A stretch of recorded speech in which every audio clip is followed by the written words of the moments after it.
Good afternoon, everyone. Good. Hi again, everybody. Welcome to Georgetown SFS Asia Pacific. I see some familiar faces. Welcome back to all of the familiar faces, and I see some new faces here, which is also exciting. And we're also doing this as a hybrid event. So hello to everybody tuning in online. Um, as an introduction, my name is Elwa Bisono. I am a fishery scientist by training and also a science communicator by, I guess, aspirations. I'm the director of the Blue Lab here at Georgetown University, where we work on long-term ocean and fisheries related research projects, but also teach short courses on blue ecology and sustainable fisheries. So, when children, you ask them their age, and they're like, "I am 3 years old, 2 months, and 1 week." So Georgetown SFS Asia Pacific, we're really new. So we're 1 year and eight days old. So officially. So here as an academic institution, we host these public lecture series that's open to the community and open to public. And we truly welcome different opinions, different perspectives, and different points of views. Disagree with something? Great. Voice your opinion. We do want to encourage this debate. We want to encourage different opinions and perspectives as long as we all do it respectfully. As an academic institution, we really want to be a platform for these kind of dialogues. And we're very, very honored that everybody can join us here today for that, both in person and online. So, 2026, this is the first public lecture, and 2026 has been it's off to an interesting start. Let's just put it that way. So we ended 2025, I think, in Indonesia, top of mind, with a pretty big news. A completely man-made, climate amplified disaster in Sumatra. That's how we ended the year with. And then we opened 2026 with the invasion of another country, with protests and the killing of protesters in Iran, with the systematic oppression of dissenting voices in and other places. Um, and so it's been a lot. And as a fish person, it's not my job or it's not my expertise to analyze these events politically or from a political lens. But what do all of these events have in common, and what do they have to do with today's talk on fisheries diplomacy? I think if there is one unifying thread among many other unifying threads, it just shows how inherently connected all the ecological, economic, and political systems are. And the moment that one thing is challenged, everything collapses. And so natural resources, it can bring wealth, but it can also bring a whole lot of conflicts. And all of these global headlines, they also show the inherent imbalance of power between the global north and the global south, between who wins and who loses, and who thinks they're winning, but they're not actually winning, and between all the different power structures. And this brings me to fisheries. So fish do not know any political boundaries. Their habitat is the ocean, which connects different cultures, communities, economies, and political systems. So in a world where natural resources like fish can freely move across borders, political borders, cultural borders, borders between different knowledge systems, how do we make these collective decisions on how to manage the resources? Who gets to sit on the table, and which type of knowledge system do we use? And so these are the questions that sit at the heart of fishery diplomacy. And second page here. Today's lecture and discussion will take us not only to other parts of Indonesia as a case study as we unpack all these facets of fishery diplomacy, but it's going to take us to all different parts of the world too, from the Philippines to the Kingdom of Tonga. So I hope that everybody have an exciting time learning and discussing during our very first public lecture in 2026. And with that, I would like to introduce our first speaker. Dr. Steven Saul is an associate professor at Arizona State University. So we're very happy to have him fly through Jakarta this week and stop by here. Dr. Saul applies an interdisciplinary systems-based approach to understanding marine resource dynamics, the ways that humans use these resources, and the feedback between humans and the natural system that support policy decision-making. Quantitative and qualitative tools include statistical, equation-based, and agent-based modeling, remote sensing and geographical information systems, behavioral economics, anthropological interviews, and field data collection to help achieve this goal. Dr. Saul works with coastal communities, governments, and nonprofit organizations in the industry to provide scientific advice that supports policy decision theory in countries around the world. With that, let's welcome Dr. Steven Saul. Yay!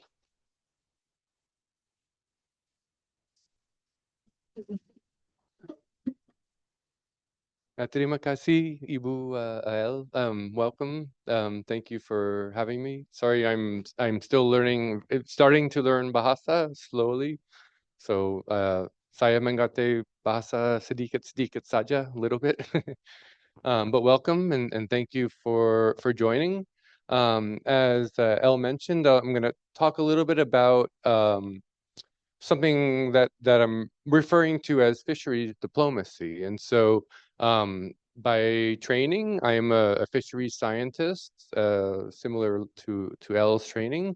And the work I've done has been quite diverse. I've worked for the U.S. government for NOAA Fisheries, both as a student, intern, and as a full-time employee doing stock assessments in the Gulf of Mexico for quite a few years. I've collaborated with industry in different parts of with fishing industry, also with other industries like the cement industry to do analysis uh, for how they would use their natural resources. And I collaborate with NGOs and directly with fishers and fishing communities to try and bridge the gap, right, between the policymakers and the people who are affected by those policies. Yeah. So we'll talk a little bit about what, in my mind, I think fisheries diplomacy is. Hopefully, if other folks have other thoughts, ideas, input, please during the discussion period, I welcome your feedback and your own thoughts on all of these topics that we'll discuss. I'll talk a little bit about why fishery diplomacy is important, why it matters to achieve having a sustainable ocean, right? As Elle mentioned, right? The ocean interconnects all of us, people who live across the world in different countries, in different cultures. And so it's really a collective activity, conservation. Um, Developed country approaches may not always work in other contexts or other places. So sort of importing like, oh yeah, it always worked this way of thinking always works in the United States or in Europe does not mean it will work in Indonesia, in the South Pacific, even in parts of the United States that are that have more indigenous type populations and smaller scale fishing activity. These sort of approaches, as I'll talk about, uh, often fail and they don't work. And then I'll talk a bit about a couple of case studies and some lessons learned from uh, working in some different parts of the world and trying to both help with scientific analysis while also incorporating the voices, the feedback, the information from the people who live in these coastal communities and some of the things I've learned in the process. Oops.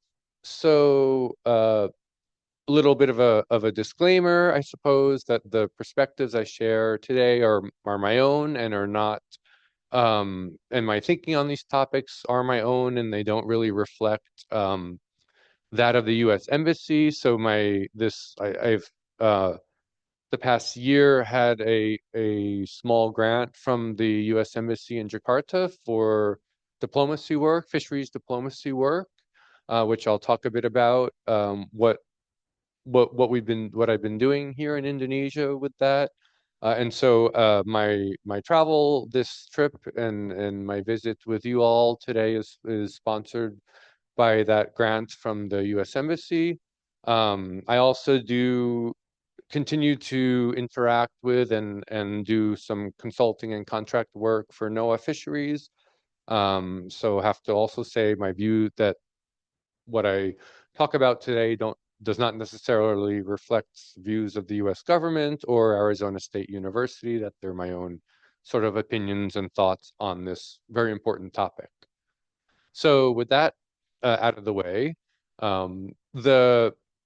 what is fisheries diplomacy? So, and again, I really am interested to hear other people's thoughts on this as we continue this dialogue. But for me, it starts with an important bi-directional exchange of knowledge and experience and communication between people from different countries, different cultures, or simply just different locations. It could be two different places in the same country where that need to cooperate on governance. And so it could be a more rural place and a more urban place, etc. And the key here is bi-directional, which means two directions, right? So that the person doing the analytical work or the team doing the analytical work and the team that is developing policy options and policy solutions throughout the entire process and is communicating with the stakeholders or the people who are the ones using the resource. So in this example, the fishermen, fisherwomen, fisher people, and so it's critically important to include their input, their voices, and their feedback throughout the process of doing the scientific analytical work to understand how healthy fisheries are, all the way through to the policy development uh, part where you want feedback from folks on what policies may or may not work well in a certain context or in a certain location. It's critical that both parties, that all people, all groups involved respect one another's thinking and cultural norms and values as well. A policy that violates cultural norms and values will not be adhered to, right? And so will not be followed. And it's just simply not respectful. Um, and so that's really important. Also, you want to when you're developing or conceptualizing policy solutions for fisheries, and when you're conceptualizing or doing the actual analytical work, analytical assessment work, you want to have a clear understanding of what the needs of the coastal communities that are fishing for these species are, and what the norms and values are for the people who live in those communities. That way that way you can brainstorm together with the community members who are fishing and will be affected by potential policies, what ideal policy solutions could look like. Me as a bule, as a white guy, right, coming into Indonesia, might say, oh, well, we can try this policy, policy like a quota system or something like that. But that may not work in Indonesia. For Indonesia, it certainly will not work for a lot of small scale, or I coming in, I may say, oh, well, our analysis shows, so some of the scientific analytical work we've done that Elle has done as well, has indicated a need to reduce the amount of fishing efforts. So to limit or reduce the amount of fishing for certain species that are being harvested in larger amounts. However, the amount or the way that that you can you essentially cannot just say, oh, well, you need to cut fishing in half in Indonesia. In Indonesia is the second most important country for wild capture fisheries after China. So fishing is critical to the national economy in Indonesia and critical to food security for millions and millions of people in this country. And it's also a critical part of cultural identity and pride within Indonesia. And it's financially unrealistic to say to cut or reduce fishing by 50%. It's not possible for Indonesia. So you would have to, again, it comes back to this bi-directional exchange and dialogue between policymakers and resource users and to develop, okay, well, maybe we can reduce fishing 5% in a year, while providing other options to make up for that 5% loss in income. So again, trying to compromise when necessary. And then it's really critical that there is a sense of embeddedness within coastal communities, within the organizations, whether they're that you're working with, whether they're government organizations or government agencies or not-for-profit organizations. And this part can take quite a bit of time and finesse to sort of present yourself in a way, and part of it is a need to present yourself in a way that you're not coming in with all the answers.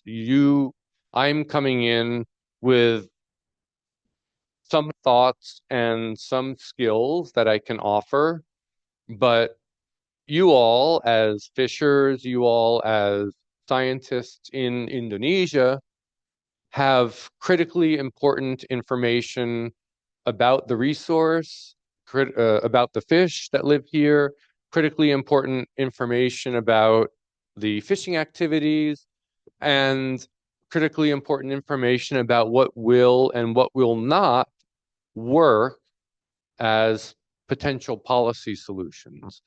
And so, as an outsider coming in, you need to sort of adopt an attitude of humility and do a lot of listening.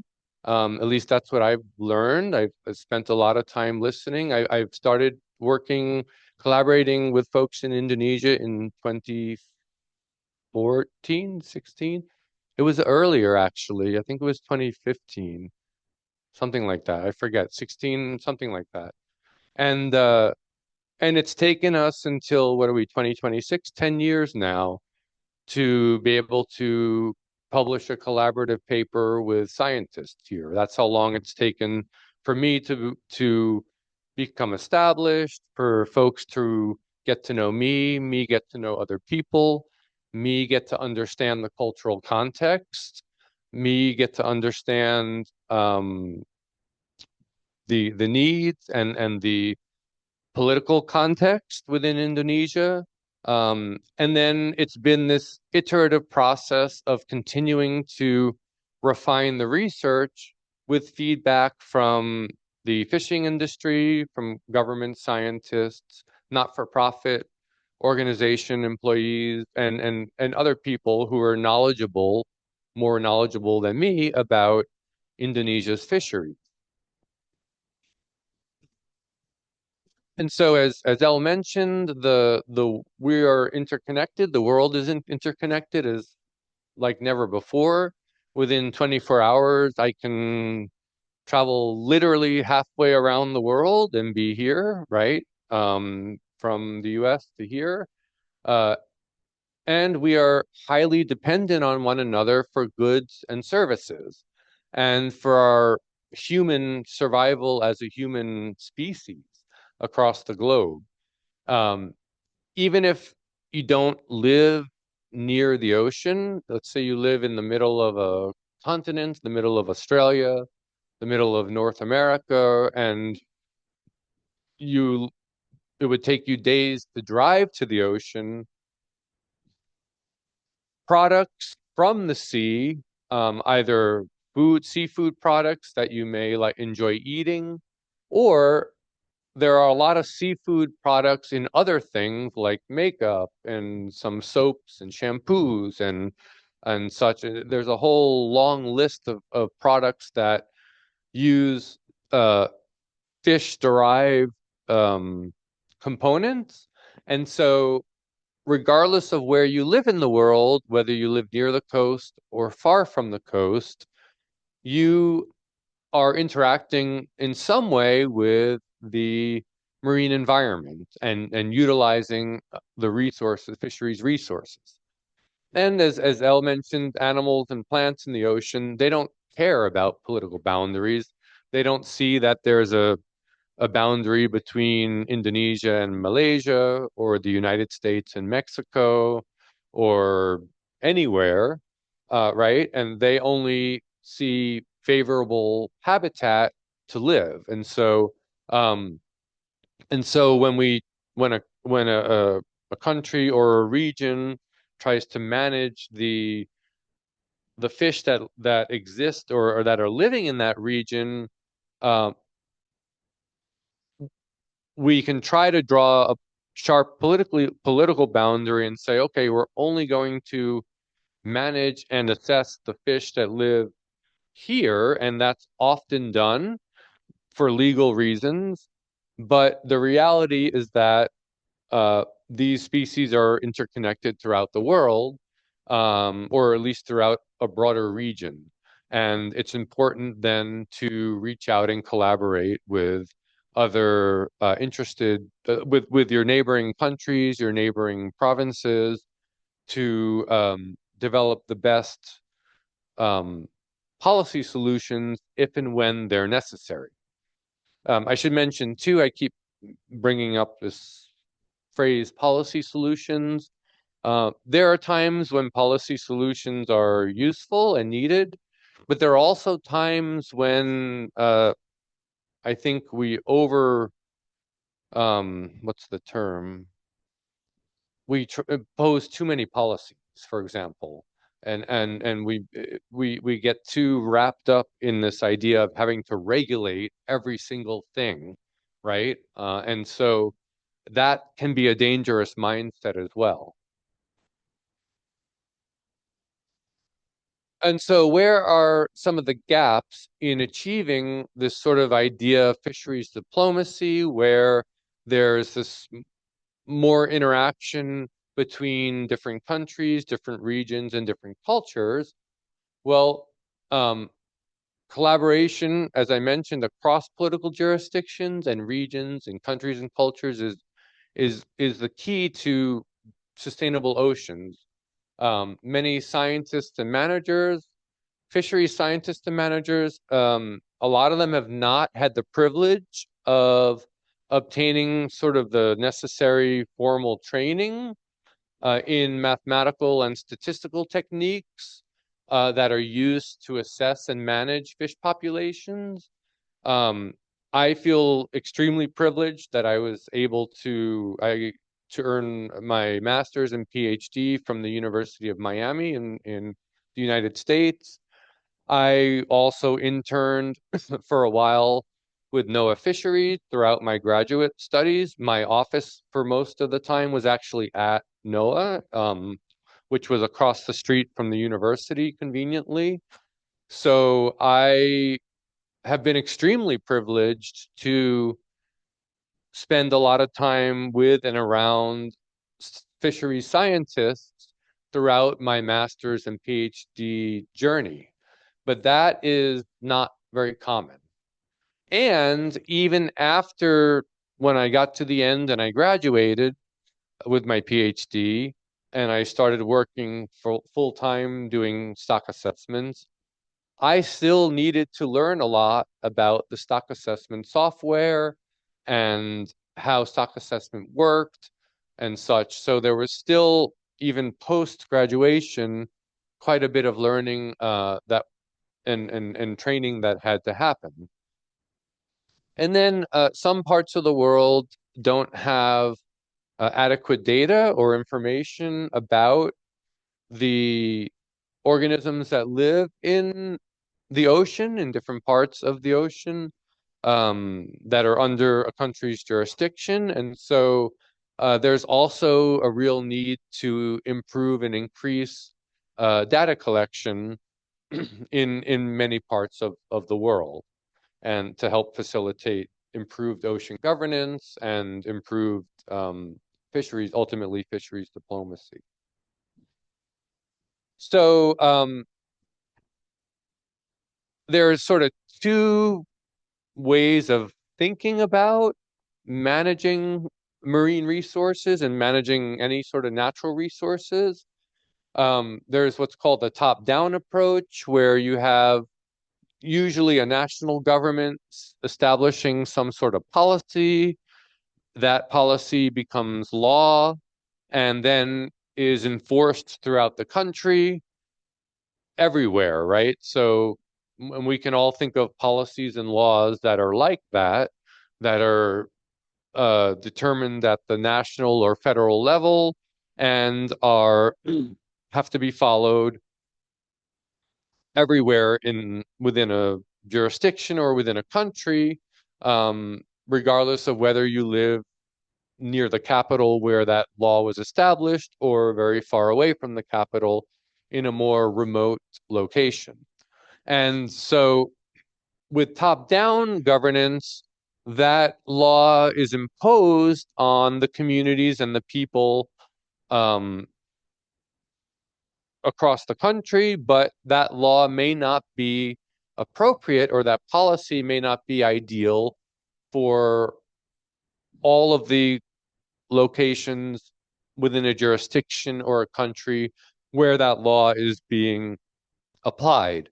And so a much better way of developing policy is what's called the bottom-up approach, where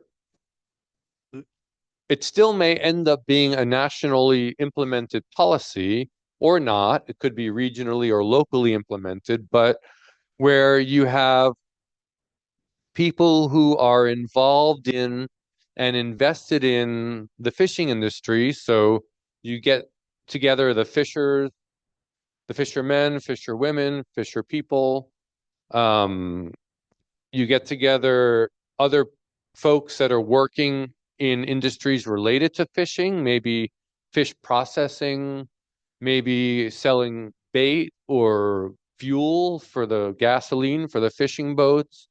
And you bring all these people together first, and you first try to understand what is working well and where the challenges are. With a clear understanding from the actual people affected by these challenges, you can then discuss with these people, okay, what would make your life better, right? If you had could change a policy or do something to improve your life or your livelihood, what would that thing or those things be? And so you gather all of that information from your stakeholders, and then you bring that information up to eventually the national government, but to your local sort of government or community organization, if you're organized that way. You kind of refine the recommendations that you heard from the people who are living in these coastal communities, and then you bring these recommendations and their information up to the national government, and then the national government can help develop policies that will best reflect and best help the needs of the stakeholders, and to try and balance both economic sustainability, uh, cultural sustainability, and biological sustainability for the ocean. So again, to find a compromise between methods or policies that will still earn allow fishing to occur and income to be earned, but ensure that fish populations are sustainable going forward into the future. So what have I been doing coming to Indonesia? I think this is my 7th visit to Indonesia, 6 or 7, I lost count, which is good. I enjoy visiting Indonesia quite a lot. Um, so why is this Bule guy coming and hanging out in Indonesia all the time? Well, when we started this work, we started to do some analytical work in collaboration with scientists from BRIN, and also from scientists with the Nature Conservancy, which is now WICAN.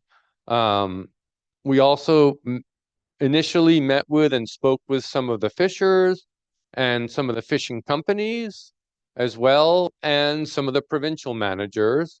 And all of these people, and this was related to starting a new detailed data collection program for grouper and snapper in 2016, which uh, where some of the people who fish for grouper and snapper are participating in this data collection program. And now we're in 2026, so about 10 years of data collection. The fishers who've been participating have measured, over 10 million fish by now are in that data set from across in all of Indonesia. And we have information on their catch and fishing effort and such. And Elle and myself and others have done some really useful analytical work with this data sets.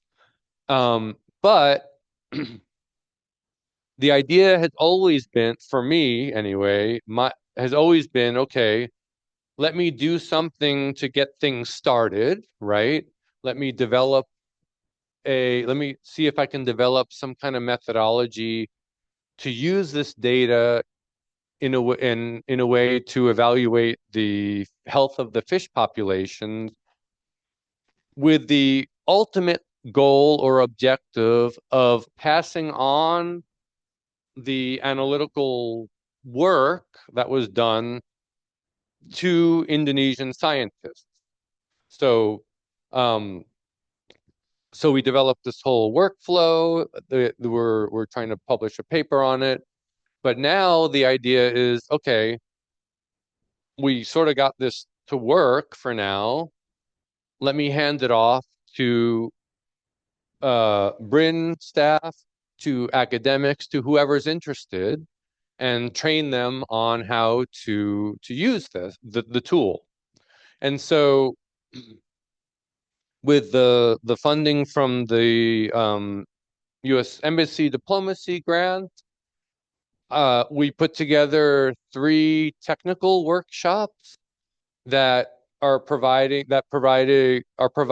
advanced training in advanced techniques for fisheries stock assessment. So stock assessment is the method of determining how healthy or unhealthy a fish population is. And so I'm starting to train a few of the scientists on the method that we developed, and throughout these 3 workshops, we are training scientists on the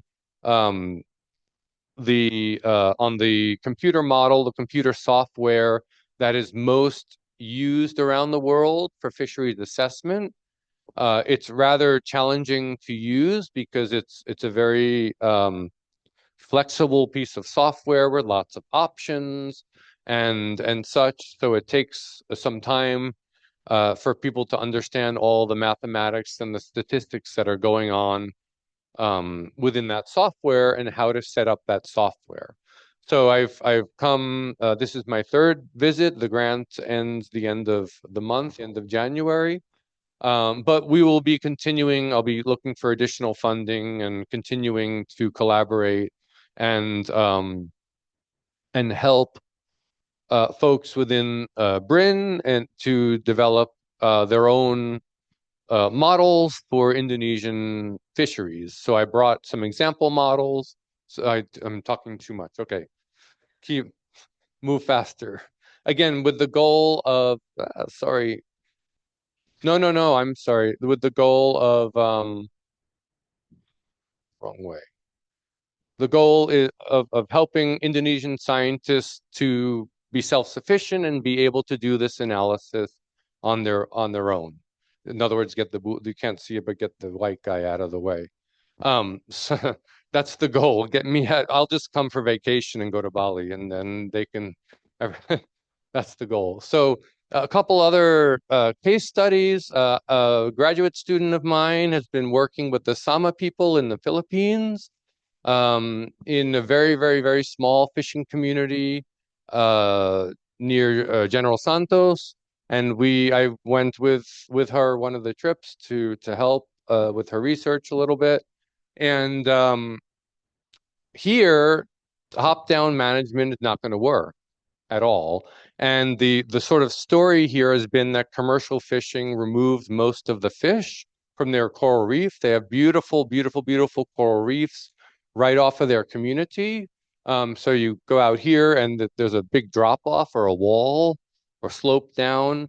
And then policies were implemented to limit where these people could fish just because some of the resorts nearby did not want people fishing in front of their resort.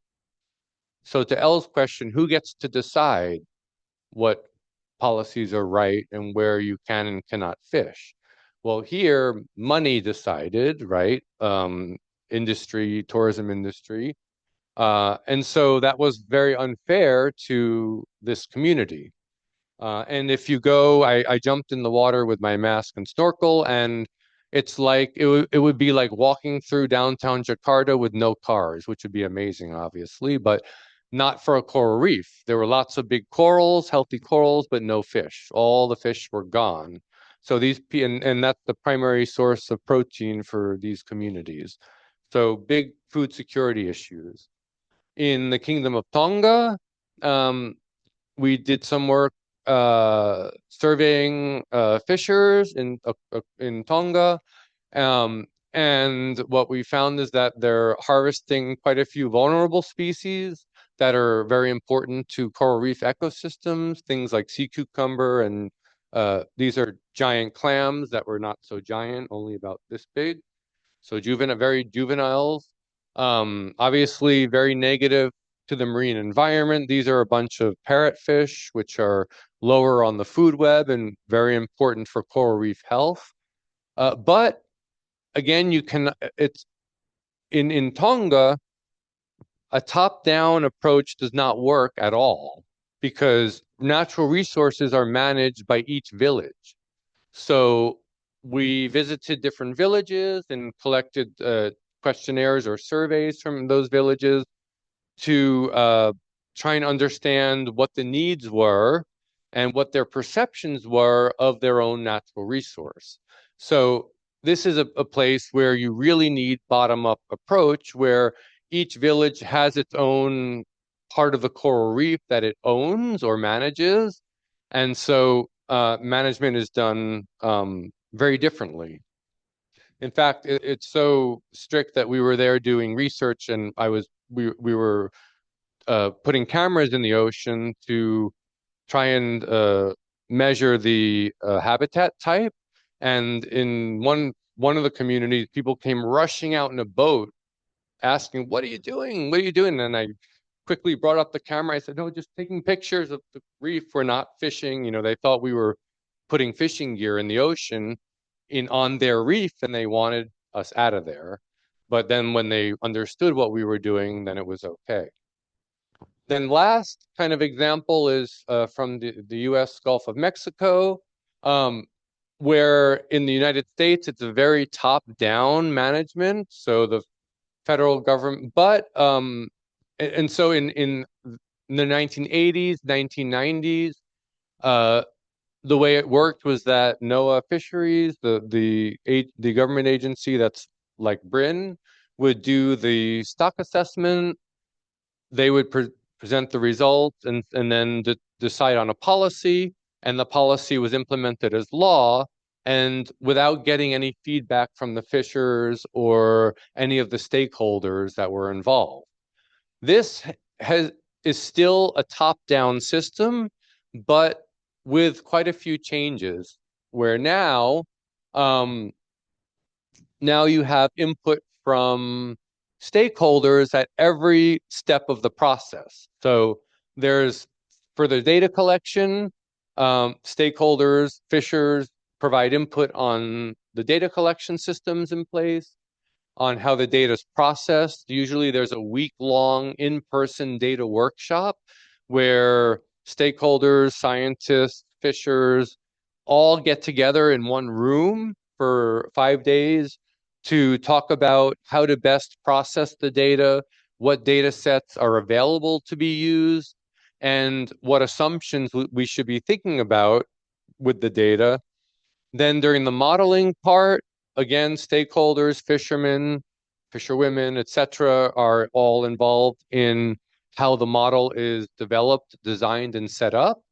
And then you can't see much at the bottom, but for policy development, same thing.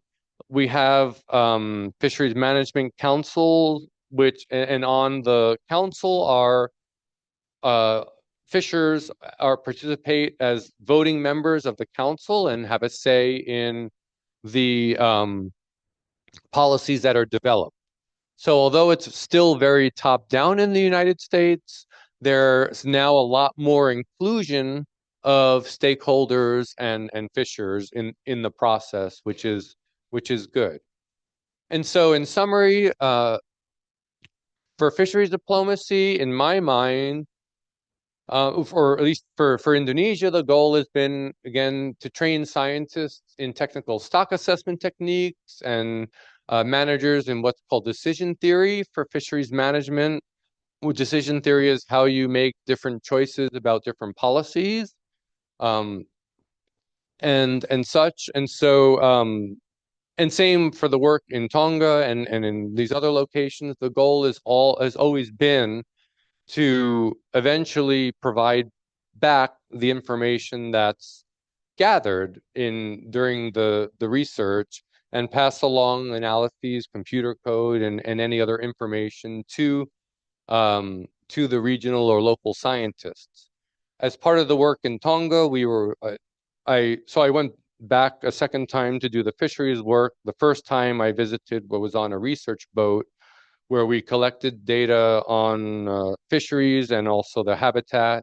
I was leading a small team to develop habitat maps, and we gave all of this information. It was sponsored by the Living Oceans Foundation and a Saudi prince who generously loaned us the use of one of his yachts, which was a horrible experience going to these parts of the world on a yacht to visit remote coral reefs. But anyway, all of that information and all of the detailed maps of their coral reefs were all given back to each host country at no cost, so that the country could use the information for their management. So I've already gone way over my time, I think. Sorry, Elle. I didn't plan this as well as I thought. But yeah, but thank you for listening, and I'm eager to hear feedback. Thank you so much, Steve. Okay, please don't run away. Please stay here. So thank you so much for sharing all of your experiences in fisheries diplomacy. I think we covered a lot of ground, and there's so much material in a short period of time. But I think if there's one thing that really stood out to me was your anecdote about how it took 10 years of collaborative work to be able to co-publish a paper with the local researchers here. And I think that just highlights how long it takes for knowledge sharing and knowledge creation to happen, and all of the drama that might happen in between. And I think hopefully in the panel discussion, that's something that we can unpack a little bit more. So with that, we're going to move on to the panel discussion session. And after that, we'll have the Q&A where you will be able to ask like the panelists and have more in-depth I guess like roundtable style discussion about this topic. So with that, I would like to introduce our other panelist who tried to get out of this event, but we won't let her. And that is Rani. Rani holds a bachelor's degree in fisheries and master's in natural resource management from the University of Queensland. She undertook her Ph.D. at University of Tasmania and CSIRO on human behavior, gender roles, and governance in small-scale fisheries before concluding her candidacy with a graduate cert in research. With over 2 decades of experience across government, NGOs, academia, and international programs, including work with the Nature Conservancy, UC Santa Barbara, Oxford University, Ocean Conservancy, and the Global Ghost Gear Initiative, and Arizona State University, of course. She brings strong expertise in knowledge brokering, stakeholder engagement, facilitation, and science communication. She's currently pursuing formal certification as a professional knowledge broker, very salient to fisheries diplomacy. Rani also, on top of all of that, serves as the lead for Daughters of the Deep, mentoring young women pursuing marine and coastal careers and supporting scholarship recipients nationwide. Outside her professional roles, she's passionate about education, community building, and women empowerment. She mentors students applying for international scholarships and develops initiatives that blend storytelling, cycling, and personal growth to uplift women and foster confidence and resilience. So with that, let's welcome Barani.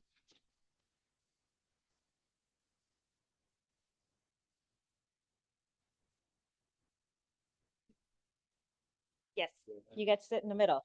All right. So with that, so I prepared a list of questions and then I got inspired during your talk, Steve. So I'm sorry, we might go a bit off script.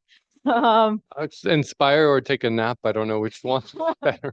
No, but basically what I realized is that in my opening, I didn't touch upon a controversy that happened in Indonesia late last year, which is when some scientists from Oxford University came and discovered the flower and didn't give credit to the local scientists.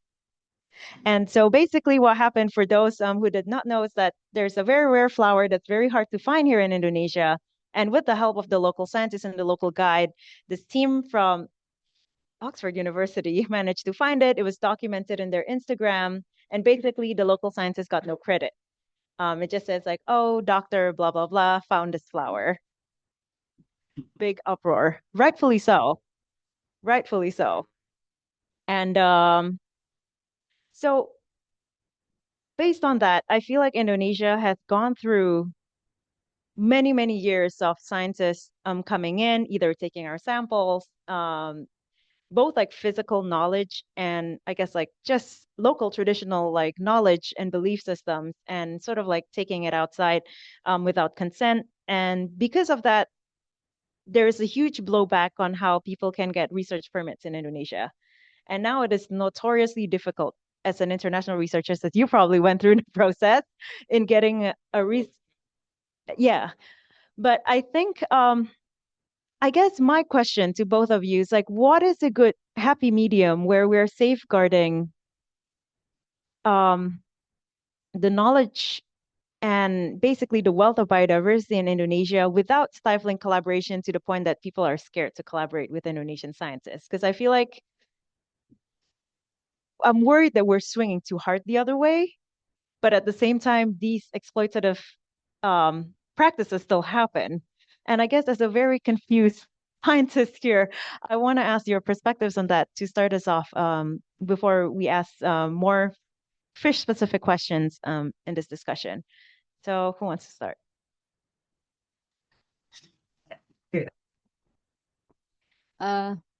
Personally, I think my professional role as a knowledge broker, certified now, could be really helpful.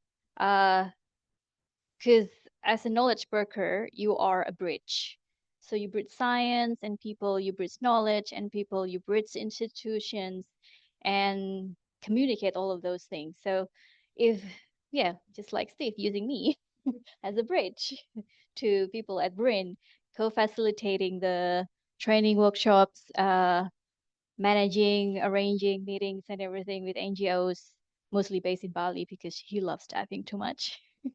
But yeah, personally, I think that can be one of the solution. Uh, yeah, thank you.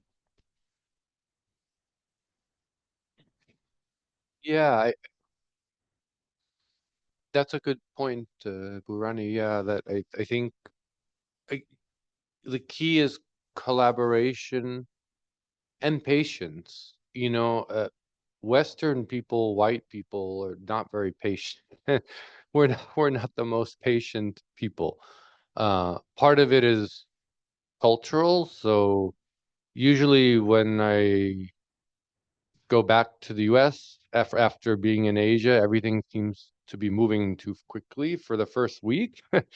Because or if I visit like the South Pacific island countries, like for example, in Tonga, it took I had to go village by before collecting any data. I had to go to each village and bring a gift of kava, which they drink. It's a root, and participate in the ceremony, kava drinking ceremony. And then after several hours of that, then and socialization, getting to know each other, then we would talk about business, work stuff, and arrange another time, a different time for me to go back and collect data. And so I yeah, I think it's really important that countries protect their own scientists and protect access to who does and does not research in those places. As you said, Indonesia time and time again has been burned by outside scientists coming in and not giving credit, not collaborating, taking coral samples, fish samples, whatever, plant samples.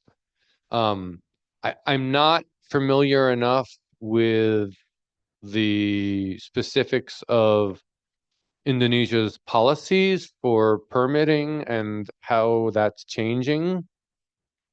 Um, that's something I will have to become more learn more about going forward with doing research and applying for permits and such.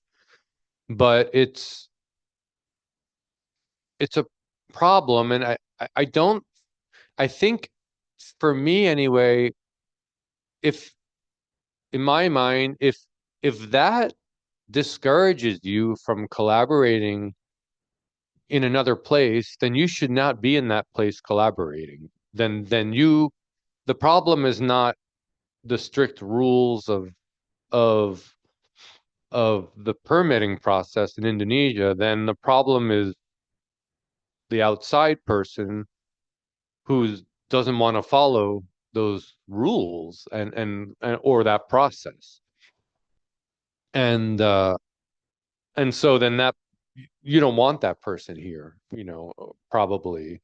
Um, I don't think it will discourage collaboration, but again, I'm not intimately familiar with how strict or not strict it is.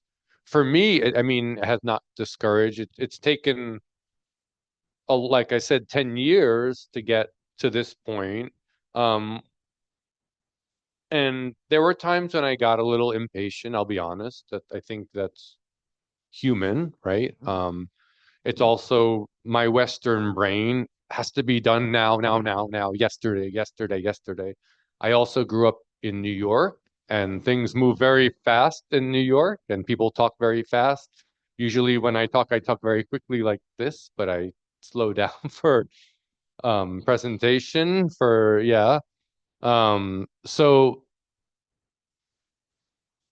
but this is not my country. I'm not obviously not Indonesian, and so me coming in, I need to stop listen, shut up, right? Not comment, listen and learn from you all, from the people who live here, and respect the process and the policies. I think that's how where I've kind of landed on that. Thank you so much. So I think to summarize, I think it's an interesting idea that you brought, Rani, that maybe we do need institutionalized roles where it's that role is dedicated to bridge different sciences, because not all scientists are going to have the level of cultural sensitivity that you have. For example, not all scientists are going to be science communicators. Not all scientists are going to be policy folks also. And right now, all of the onus are always on the scientists, and there's nobody doing that very dedicated role to bridge. And I think that's an interesting point. And I think, Steve, what you mentioned is basically we need to mainstream that some things do take a long time and be okay with that, instead of trying to find how do we find ways to make things faster. But trust takes time. And if it takes 10 years, then it takes 10 years. And Yeah. so I think trying to mainstream the idea that collaboration will take that level of ground effort, instead of finding novel and efficient ways to bypass all of that, is the take home message here. And I think that's quite I think that's quite powerful. And I think what you mentioned about maybe those are not the types of people that we want here or anywhere, if they're not coming in with a collaborative mindset in the first place. And I think I don't to be honest, that's in my opinion quite a powerful statement. Um, so with that, let's move on Yeah. to the. Oh yeah, Well, I'll just add for 5 seconds that in all the places I've worked, different countries and in the United States, it has always been not just me, but me with local people. Like in Tonga, I didn't just go around and do interviews. If I tried to do that, people would call the police on me, probably. But I was with uh, people representatives from the government, representatives from an organization. Same thing in Colombia, same thing in Philippines. I didn't just show up. In fact, in Philippines, there was concern that they saw me show up, a white guy, they were worried about human trafficking when they saw me. That they were concerned I was there to start human trafficking with their kids. And I was like, no, no, no, no, no. Oh my God, no, no, no, no. So yeah, so you want this sort of slow period of getting to know the person. um, oh, well, sorry, I had to laugh at that. Sounds silly, but they were serious, and I was like, oh my God, no. The fact that you have to worry about that is disconcerting. Yep, definitely. But let's pivot to more technical fisheries specific stuff. So I know everybody here comes from a pretty broad background, but I guess to summarize, when we talk about fishery stock assessment, we're basically trying to estimate how much fish is left in the water and how much can we take so that the whole population doesn't collapse. That's sort of the basic idea. So a lot of the methods, because we can't really count fish like the way we can estimate how many trees there are, it's very mathematical. It's all about modeling, it's about math and statistics and estimating how much fish is left in the ocean. And please correct me if I'm wrong, Steve, but most fishery models, especially like the ones developed, are developed in the global north. And it's based on single species models that, I mean, they only catch cod and a couple of other species. But imagine throwing a net in Indonesia's ocean. You're not only going to be catching one fish, you're going to be catching so many different types of fish and maybe some plastic in there too. And so the basic, like the building blocks of fishery science are built upon these models that only catches one fish. And that's what we're learning worldwide, and that's what we're trying to apply in different parts of the world. And now I think newer, more novel methods that are appropriate for multi-species fisheries like Indonesia are being developed. I think like what you're teaching, the BRIN folks. But I guess what I'm getting at is that any assessment results is only as good as the measuring stick behind it, right? And so I guess my question is, who decides what are the most appropriate models? Because I still think that there is some hierarchy in the scientific community on what is a good like model to use, like what is a robust study and what is not robust, and how do we get to a best practice that makes sense in places like Indonesia and have that internationally acceptable. So I guess how do you or how must one use fishery diplomacy in a way that does not perpetuate that system? Who wants to go first? Yeah, that's a really important and difficult question, but critically important. And we had a little bit of this conversation this morning with some of the Brin folks. First, what you want to do ideally is look at the data you have and match the data you have to the modeling tool that will best use that data to help you understand how many fish are left in the ocean and how many fish you can harvest or catch. So from a pure statistical, mathematical way of thinking about it, right?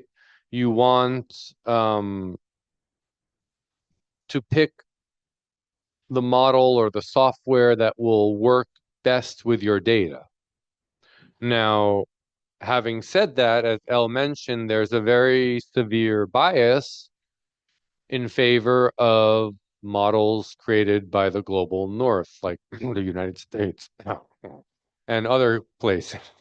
So, like, for example, NOAA Fisheries in the US has a whole set of tools. There's a whole public website where you can download the different fisheries models and use them at no cost, which is great, right? So that's knowledge sharing, is helpful, but there are other methods out there not on that website that might work in other places.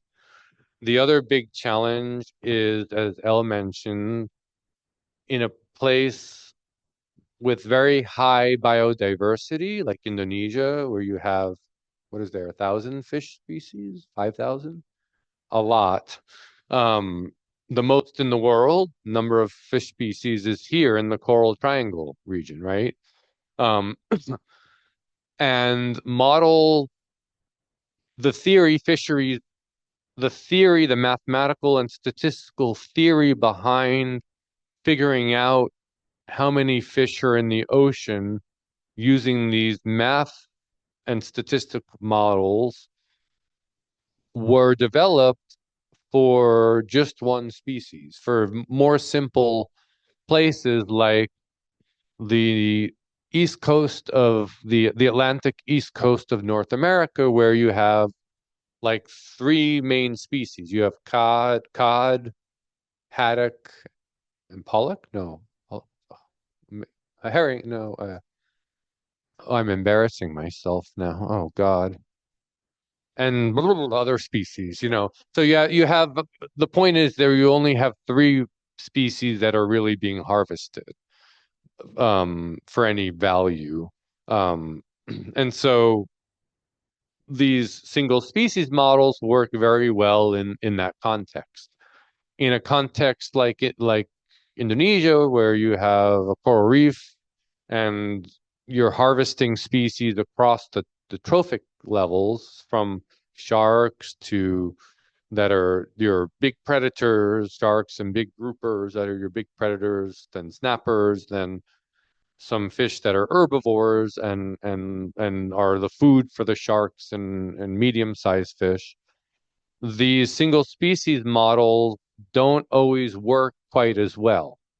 And there are a lot of reasons for that. We can talk about, you know, another that are very technical, like people are targeting one species and just catching the others by accident and stuff. So there's like bias in data that has to be dealt with, et cetera, et cetera. So there's a need for other approaches that work better in other places. But the science and the theory is very far behind developing those other approaches. Like we have what are called ecosystem models that attempt to model multiple species and how they interact with one another in an ecosystem. But those models are not used yet to develop management advice. They've been around, what, 10, 15 years, EcoPath, at least more, 20 years, long time. But um,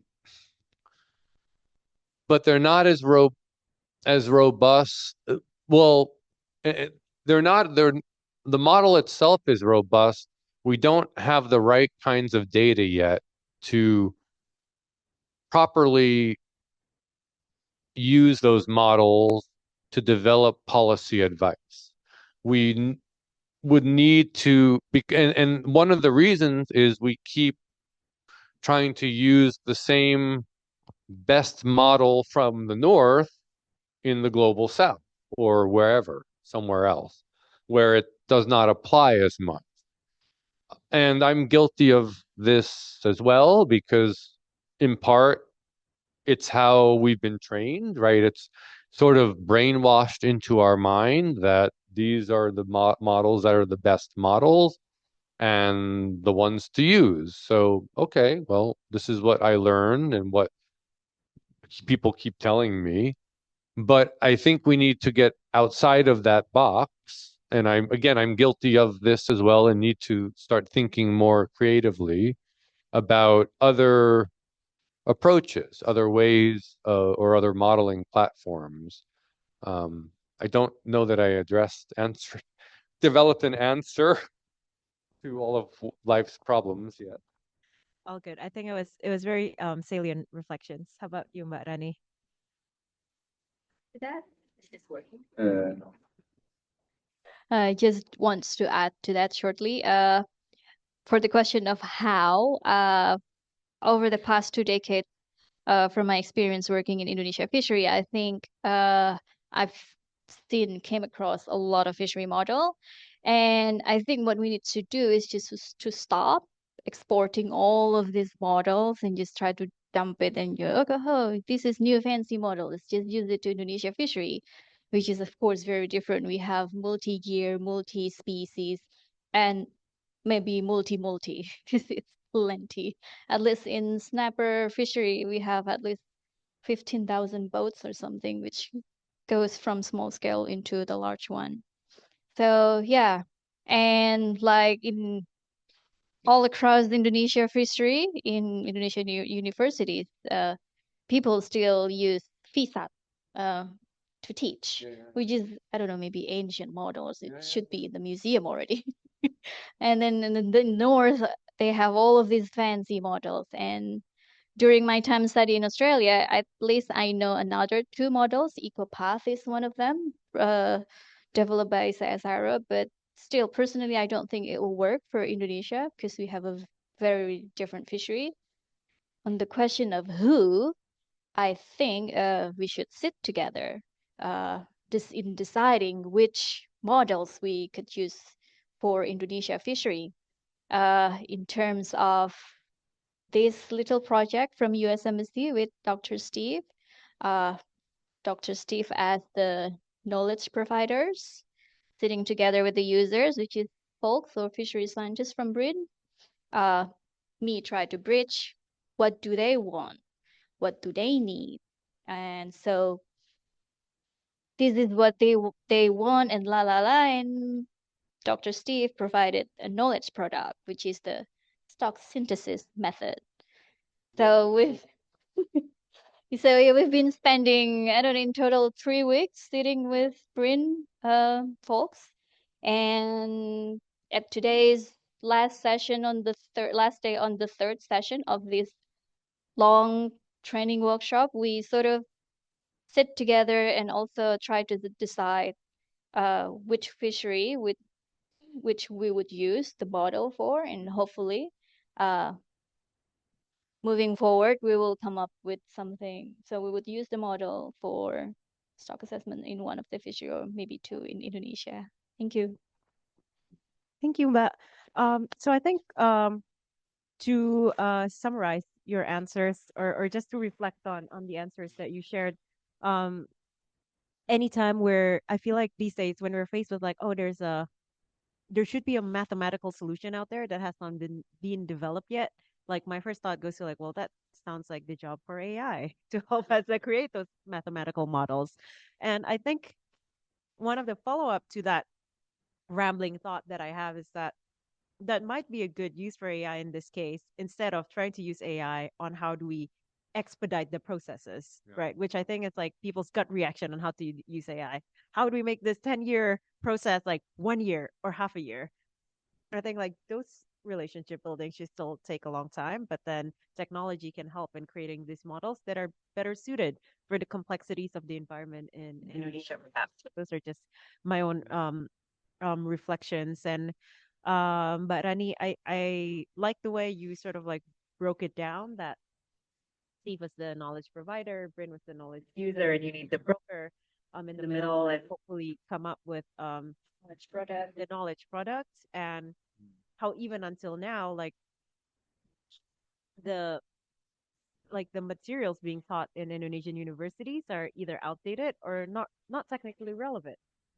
And so it sounds like structurally from the academic systems, it's something that we just need to slowly but surely maybe redo and rethink, instead of just like saying what's available out there. But yeah, developing models are very challenging. That's just using them. Um, so I think we've highlighted like a huge gap in terms of Indonesian fisheries management going ahead.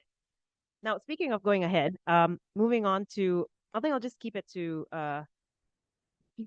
like the Q&A. Perhaps I've asked 2 questions, right? Yes. So I want to make sure we have time for everybody else to ask questions. But yeah, so let's just open it for a Q&A. Oh, here's online question. Oh, how do I? Somebody. Okay, already. Okay, thank you for sending it to me. Okay, so somebody online is asking this question about, so basically both of your perspectives um on the dynamic nature of regulatory changes. Do these changes tend to disadvantage or benefit the industry? Furthermore, should regulatory adjustments be based on fixed time periods or on empirical field data?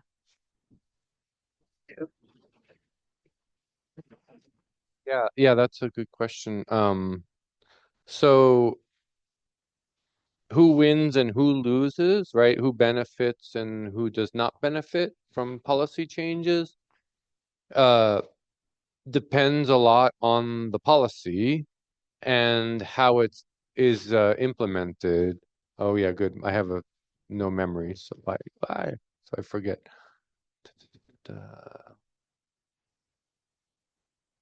Yeah, and so sometimes they can help the industry. So if the policy change, for example, is a change in the catch quota amount. So in the US, for every species, by law, we have to set a certain catch amount per year, say 10,000 metric tons for red snapper, whatever. If new science and new data comes and says, oh, there are more fish in the ocean now, and the policymakers increase it from 10,000 to 15,000 metric tons, that will be favorable to the industry. But because things in the US, even though it's still fairly top down, things have changed to now include the fishers and other stakeholders at every step in the process. Now the stakeholders are starting to learn fishery science and are coming to the meetings and saying, wait a minute, no. Can you look at, say, no, this species is okay, we're catching a lot of it, but we're having a problem with this other species. Can you research it for us and find out why we can't find it, why we cannot catch it anymore? And so we're getting more of this bidirectional dialogue now that is helpful to the policymakers to gain another perspective of what is really happening in the ocean, right? The models may tell you one thing, but the people who are out fishing maybe 300 days a year, you know, they're seeing in real time how things are changing in the ocean. And so that observation data, their information is very, very valuable. And so it really depends. Another example, in the US, a lot of places have what's called individual transferable quota system, which means that so there's an overall quota, the 10,000 metric tons, then that is divided up for all the boats. So each boat gets a part of that, but not necessarily an equal part. It's based on your catch history, how much you caught the past few years. So some people are winners, they get a lot of that quota, maybe 20%. Other people who are not as good at fishing or maybe targeted a different species for a while, maybe only get 1%. So there's also fairness and equity questions about that. So some people like that system because they did very well. They got a lot of quota. So much so that sometimes they sell it to other people or they rent it to other people and make a lot of money renting it or selling it. And then other people are losers because in the sense that they did not get any quota for that species. And if they catch that species, even by accident, if they don't want to throw it back, they have to buy quota. I don't know. I think that's the first part of the question. I think it was empirical or Yeah, benefit to the community. The regulatory adjustments. Be based on fixed or regular field data. Yes. So, they should be based on the second part of the question asked if policies should be just based on a fixed time period or based on the data observations. And in my opinion, it should be the data observations, right? And what the model's telling you. If the model's telling you, and the data are telling you, and the fishers are telling you, well, we see a lot more fish out there, then you can relax the policy, right? You can allow more fish to be harvested. On the other side, conversely, if people are saying, oh, we're not seeing any more of these fish, then the policy may have to stay in place or be made more restrictive. So it should be, in an ideal world, responsive to real-time data observation. From my point of view, first question, do these changes tend to disadvantage or benefit in this industry? I think it can be both. It mostly depends on how fast is the knowledge transfer come down from top to bottom.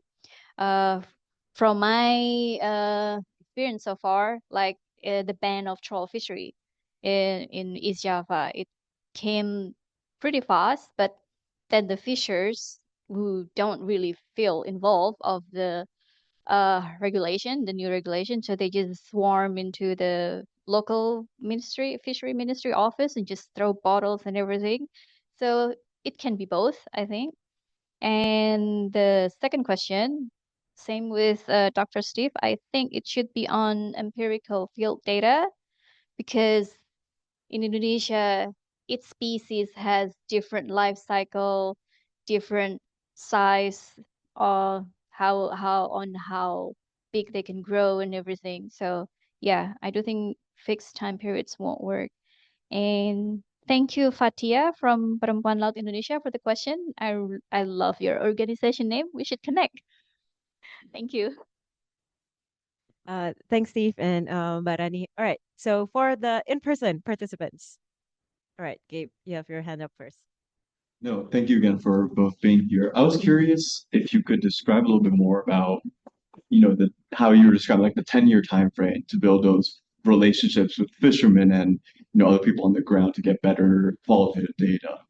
How do you balance that between sometimes for some of your research, if there's a really quick time frame in trying to change policy to save an endangered fish? So, for example, I'm from Southern California, New Mexico, and I think about the vaquita dolphin that's being like almost at the edge of extinction. And I think to myself, what if policies had been imposed earlier? Would there be more than just less than 10 dolphins today? So out of your research, how do you balance that need to build those genuine relationships, but also what if you really impose policy now before fish dies out? To take that very difficult question. Well, personally, as an Indonesian people are really into in-person relationships. So over the past 10 years, facilitating foreigners, scientists, including Dr. Steve Boulez. Yeah, there's a lot of challenges, especially if I have to take them to the field. Like there's one time where I have to take another American colleague, and she has a tattoo, which I have to say very politely that she needs to cover it because I'm going to take her to this fisher village, which is remote, very traditional, and mostly Muslims. So yeah, this unspoken knowledge help build relationships. Also, especially if we want to do meetings with the government officials, the ministry people, it's there's a lot of unspoken things that I should brief first before we meet how we greet, how physical touch are and everything. So yeah, it's all of this in-person knowledge could be very helpful, I think. Thank you. Yeah. Those great, really great points, Burani. Really, really good points. And really difficult question. And I'm familiar with the vaquita situation. Um, I I think there are certain times, not a lot of situations, but certain situations like that one where things become so bad for a natural resource that a top-down policy is just necessary or it will go extinct. So I think, and that can be a slippery slope, right? You need to, is that species really going to go extinct or are you just trying to shove a policy down my throat, right? I think for the vaquita, yeah, it's really going extinct. There's like 10 or 12 animals left. That's it, right? In the US, in Florida, in 1990, there was a very large grouper species that looked similar without Ronnie's face on it, similar to this one. It grew the size of these two tables and almost to extinct was fished almost to extinction, and they closed that fishery completely. This thing lives 80 to 90 years old like a human and reaches maturity like at 10 or 11 like a human. So it takes a long time to recover. Now they're everywhere. You see these big groupers are like everywhere, and they just opened fishing again, but with a very limited number of permits. But in 1990, they had to close it because there were almost none left. Things like marine uh, mammals that are very vulnerable, some shark species, right? Sharks give live birth. So there are certain scenarios where things are so close to extinction or depletion, that you may not have time to go through this sort of process, right? Knowledge brokering process. But that can easily be abused, right? And so the question is, is the building really on fire or not? And as a stock assessment analyst, we need to be honest with ourselves about how accurate our models are and are not, and the biases in some of our models.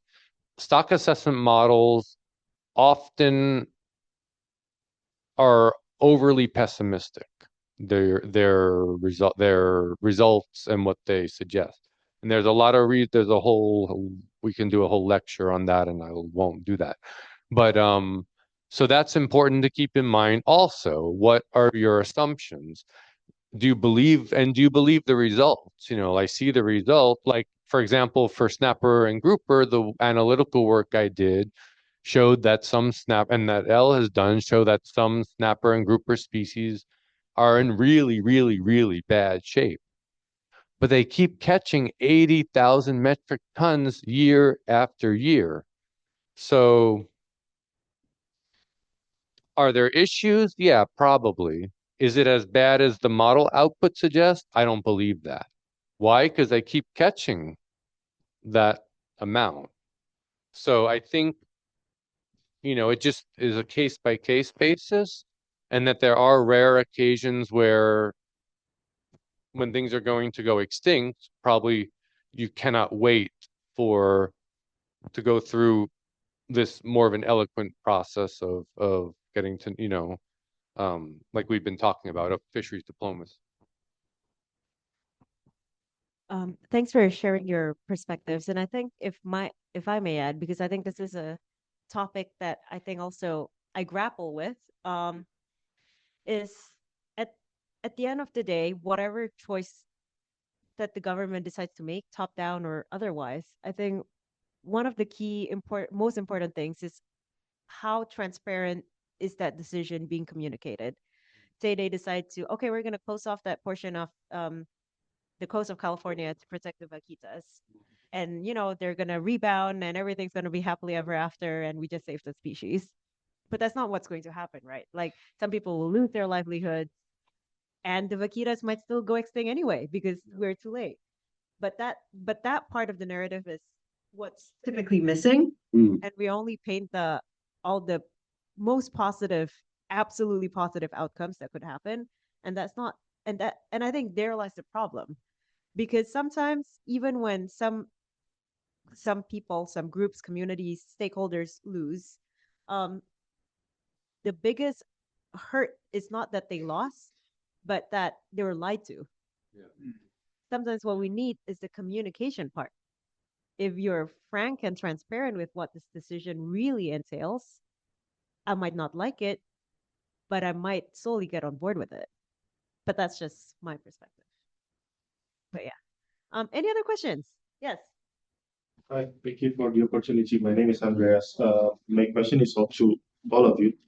Um, uh, do you have ever any experience dealing with access agreement, and whether you as a scientist, whenever you see after you finish the stock assessment, and then whether there's not, um, do you agree to the current model of access agreement all over the world that comes usually in the form of foreign direct investment, sort of Foreign investment? foreign direct investment? So have you ever deal with that kind of thing, or Uh, do you mean foreign? Can you define access agreement? Yeah, I'm not familiar with that phrase. Yeah. doing the talks that you have within? Oh, foreign fleet coming into the waters and fishing. Yeah. Indonesia's been very good recently at stopping that, the Indonesian government, and being very strict. And I think I applaud the country for cracking down on that, because it's a problem, and it can you can lose most of your resource very quickly if very large boats come in and do that. Um, your question is I'm not the you're talking legal. Okay. through bilateral agreement between states. I want to access your fish. Oh, I see. Through okay, and it's legal because there's an agreement with the government. Blah blah blah. Uh, um, I've never dealt personally with that. Um, I have a I personally have a problem with it because that's not the resource of the other country, and typically the only winners in that are wealthy people or the government of in the country, right? Where that where the foreign fleet is, and of course the foreign fleet is winning, obviously, but the local fishers get screwed and the local fishing communities lose. Like that community in Philippines, I couldn't believe that there were literally like 3 fish. I was snorkeling for like an hour and I saw like 5 fish on a pristine coral reef where the coral's all in good shape. I thought, what the hell are all the fish? Like they're just gone. They were just gone. I've never seen a reef that empty in my life. So I think it's a problem that needs to be addressed. If I may add to that, I think I agree with that for Indonesia because, for example, like we have so many coastal communities across the archipelago. Most, if not all of them, are very poor and they're struggling to Yeah. catch fish. So we don't need foreign direct investment in Indonesia. What we need is to how do we empower these communities and how do we get better supply chain in this country. But there are other examples, I think, especially in small island developing states or large ocean states where these access agreements actually make sense because their their land mass is so small that their population size is tiny, but their exclusive economic zones or their EEZs are so large that there is more than enough fish to feed the people of the island. That's what I'm trying to say. And so I think one example that comes to mind when you mentioned that is Pipa or the Phoenix Island protected area. So I think before COVID, there was a um, basically in the Phoenix Island protected area, it used to be just a protected area with a certain portion closed off to fishing. Before COVID, they decided to make the whole thing no take zones. Um, where at the same time, though, one of the biggest drivers to their GDP before they closed it off is through the licenses from the access agreements. But the idea was, oh, we're going to offset it with tourism. Great plan. COVID happened. There was no tourism for many years. And so now they're rolling back the protection of PIPA because there's just not enough money. Like the government doesn't have enough money to be able to govern. And so, but that's a very extreme example where the landmass is so small and the ocean size is so big that it makes sense. So I think from my perspective, to answer your question, is that it's really on a case by case basis who the foreign like direct investments are. For example, if it's driven by companies that time and time again have been flagged for human rights abuses at sea, then that's a big red flag. And we put your foot down and say no. But if it's not that, depending on the circumstance of the country, how much landmass versus population size versus a water size. So yeah, it's a case by case basis. Yeah, I'm just gonna second to Dr. Stephen, Dr. Al, because yeah, most Indonesian fleets are small scale, which is 10 GT and below, and most of our coastal communities are fully dependent on one boat, one fisher, just over 1 day fishing. So yeah, I think what I don't think Indonesia needs to open our water for foreign flag boats. What we may need is empowering these coastal communities with, I don't know, companies who would introduce better technology for small boats or make time effective out in the ocean or something like that maybe. So yeah. Thank you. I started hearing zippers.